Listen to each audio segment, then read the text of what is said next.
Thank you, Mr. President. Mr. President, I come to the floor today because for those folks who picked up the Wall Street Journal this morning, front page regarding the health care law, front page this morning's Wall Street Journal, June 19th, 2014, headline, Large Health Plans Set to Raise Rates. The picture emerging from proposed 2015 insurance rates in the 10 states that have completed their filings, as the states have to do, which stretch from Rhode Island to Washington State. In all but one of those 10, the largest health insurer in the state is proposing to increase premiums between 8.5 and 22.8% for next year. Mr. President, that's not what the President of the United States promised the American people when he forced through a health care law with only Democrats voting for it in the House and in the Senate.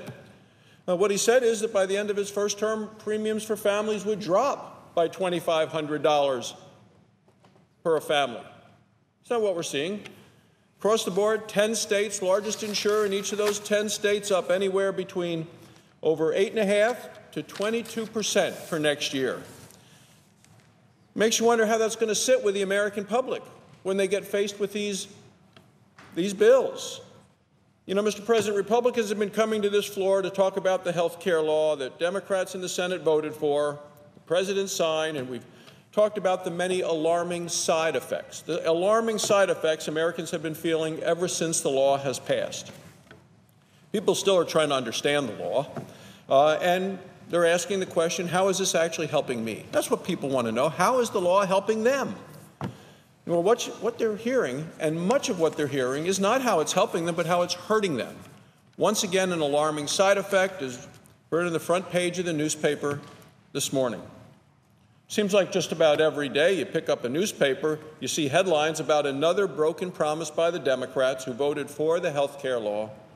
Democrats who came to the Senate floor, the House of Representatives floor, and said this is a good thing.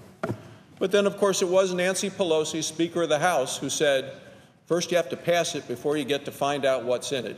And as more Americans are finding out what's in it, they continue to be very unhappy with what they're getting. Americans all across the country, families are finding out that the President's promises just didn't come true. They weren't true. As chairman of the Republican Policy Committee, I've been looking at the damaging side effects of the health care law around the country and looking from different states about what I've found and meeting people from around the country. Well, here's what I found in North Carolina, Mr. President. Last Friday, there was a headline in the Triangle Business Journal in the Raleigh-Durham area, North Carolina. Headline is ACA, the Affordable Care Act, ACA forcing majority of North Carolina employers to change health care coverage. The President said if you like what you have, you can keep it. The headline in North Carolina is the law is forcing a majority of the employers to change the health care offerings. The article says more than half of North Carolina companies are considering radical changes, not little changes, not little tweaks, radical changes, Mr. President, to the health plans that they offer employees. It quotes one human resources executive saying that companies, quote, might look at raising your deductible to keep your premium lower or look at what you're covering. And those are all considerations because the President made a lot of promises, just not able to be kept. And people who read the law, who actually read the law as it was being proposed, knew that the President's promises were not going to be able to be kept. Now, this is a terrifying side effect of the health care law for many people. People who now in North Carolina are worried about these radical changes to their insurance plans. Now, that's what some companies are going to have to do to keep down the costs.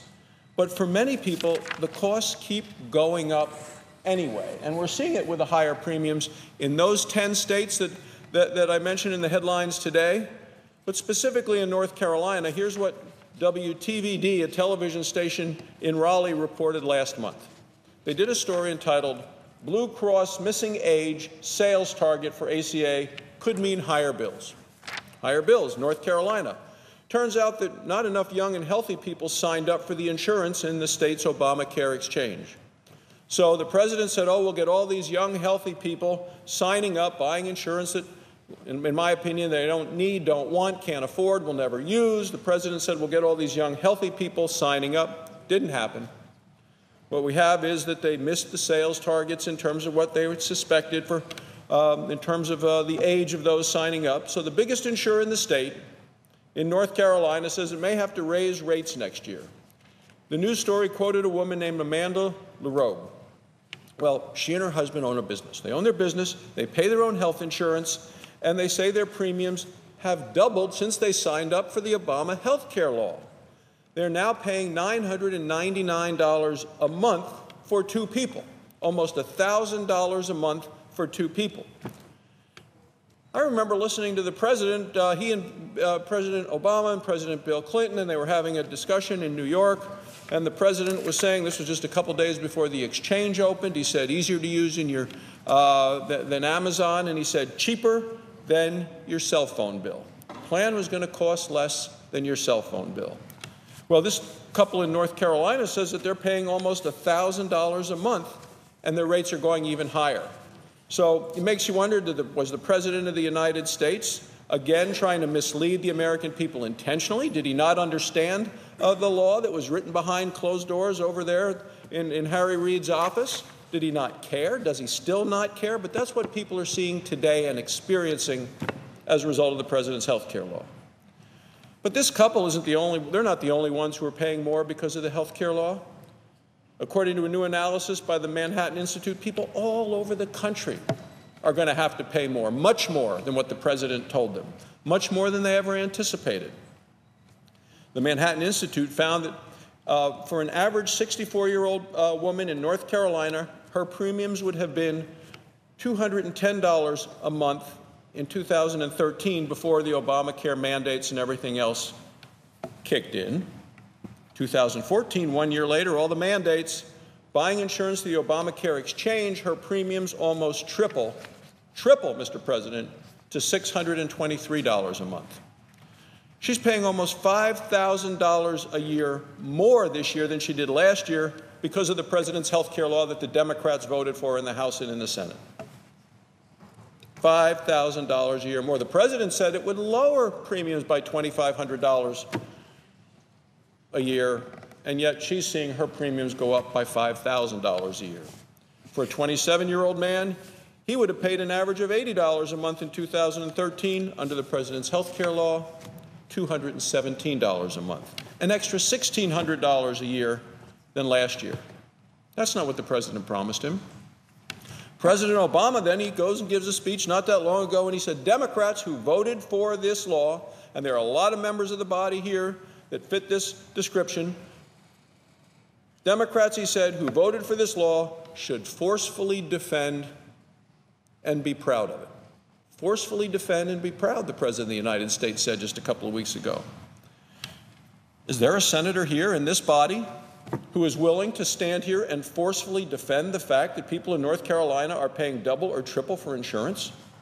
Is there anyone who wants to defend this expensive side effect of the health care law? Now, I know that some people have been helped by the law. Some people are paying less for insurance than they would have before, but many, many people are paying much more. That's because the people who pay less are getting a subsidy from Washington to help hide the rate hikes that everybody else is facing. You know, President Ronald Reagan once said, government doesn't solve problems, it subsidizes them. Well, that's exactly what's going on here with the President's health care law. The Democrats who voted for this health care law did not solve the problem with our health care system. They just threw more money at it to hide the fact that the law actually made things worse. People wanted reform that gave them access to quality care, that gave them affordable care. No one wanted more expensive coverage. I want to just talk about one more example today, and that's the devastating side effect of smaller paychecks that some families are facing because of the Democrats' health care law. Another side effect, smaller paychecks. The law says employers, including state governments, including local governments, school districts, communities, counties, that they have to cover people who work 30 hours a week or more and treat them as full-time employees. You have to cover those people with insurance and treat them as full-time employees. That's what the law considers full-time employees. So there was another story in North Carolina, this on WTVD, the TV station in Raleigh, North Carolina. It said that states' agencies, we're not talking about for-profit businesses, we're talking about states' agencies, Mr. President. States' agencies are looking at cutting the hours of part-time workers to keep them under that 30-hour limit. The North Carolina Agriculture Department has about 240 part-time employees who are now working more than 30 hours, less than 40, more than 30, 240 of these folks at the North Carolina Agriculture Department. How about the North Carolina Department of Transportation? Well, they have almost 600 people in exactly the same situation. So North Carolina is going to have to look very closely at what to do with those individuals, and if the hours are cut back to under 30 hours, that can mean smaller paychecks. One expert at Duke University told the TV station that he expects the state will see 300,000 full-time workers be moved to part-time. Local governments, the state government, private employers, they're all having to make these same decisions. Why? Because of the health care law. 300,000 workers moved to part-time by the definition, not that the man or woman on the street thinks is the definition of full-time, but what the health care law defines it as. You know, that's a big hit to people's paychecks, and it's another very harmful side effect of the health care law. Didn't have to be that way, Mr. President. Republicans have offered solutions for patient-centered health care reform. Things like increasing the ability of small businesses to get together, join together, negotiate for better rates, expand health savings accounts, allow people to buy insurance that works best for them and their family, and shop in other states to do it. Not have to buy this whole big list of insurance that the president says they need when it's not really what their family needs, not what they need for their kids, for their families, for their spouses, not what they want, not what they can afford, because the president essentially thinks he knows better than what American families know about their own personal situation. Well, Republicans have offered ideas that would give people the care they need from a doctor they choose at lower cost. Not higher costs with a subsidy from some people, but actually lower costs for everybody else. That's what we're working on, lower cost of care. Republicans are going to keep coming to the floor. We're going to keep offering real solutions for better health care without all of these terrible side effects, because we know they're there, one side effect after another. They're costly, they're harmful. Some are irreversible. Nothing that the American people wanted. And so when the front page headline today is large health plans set to raise rates, insurance rates in the 10 states that have completed their filings, stretching from Rhode Island to Washington State, all but one of them, the largest health insurer in the state, is proposing to increase premiums between 8.5% and 22% for next year. The American people will once again realize that the president and the Democrats who voted for this health care law have broken the trust, broken their promises to the American people, and the American people, Mr. President, deserve better. Thank you, Mr. President. I yield the floor.